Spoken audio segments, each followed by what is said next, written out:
மூட நம்பிக்கைக்கு எதிராக சயின்ஸ் ஃபிக்ஷன் படமாக உருவான இத்திரைப்படம் கடந்த ஜூலை 12ஆம் தேதி கமலின் இந்தியன் 2 படத்துடன் வெளியானது. மிகவும் எதிர்பார்க்கப்பட்ட பெரிய பட்ஜெட் படமான இப்படத்துடன் டீன்ஸ் வெளியானது பரபரப்பாக பேசப்பட்டது. ஆனால் இந்தியன் 2 திரைப்படத்திற்கு வந்த மோசமான விமர்சனத்தால் டீன்ஸ் படத்திற்கு காட்சிகள் அதிகரிக்கப்பட்டு படத்திற்கு நல்ல வசூல் கிடைத்து வருகிறது. இரண்டாவது நாளில் இருந்து பாக்ஸ் ஆபீஸில் நல்ல பிக்கப் ஆன பார்த்திபனின் டீன்ஸ் திரைப்படம் 6 நாட்களில் உலகளவில் 90 லட்சத்திற்கும் மேல் வசூல் செய்துள்ளதாக தகவல் வெளியாகியுள்ளது. படம் வெற்றி குறித்து பல விஷயத்தை பேசிய பார்த்திபன், இப்போது எல்லாம் படத்தில் கதை இருக்கா என்பதை யாரும் பார்ப்பதில்லை. படத்தில் தமன்னாவின் டான்ஸ் இருக்க என்று தான் பார்க்கிறார்கள். அவர்களின் டான்ஸ் இருந்தால் அந்த படம் ஹிட்டாகிவிடும் என்று பேசியிருந்தார்.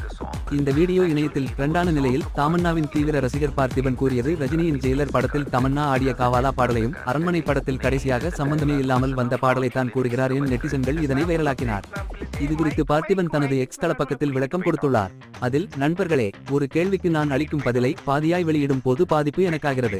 நான் எல்லா நட்சத்திரங்களையும் இயக்குனர்களையும் மதிப்புடன் உயர்ந்தே பார்ப்பவன்.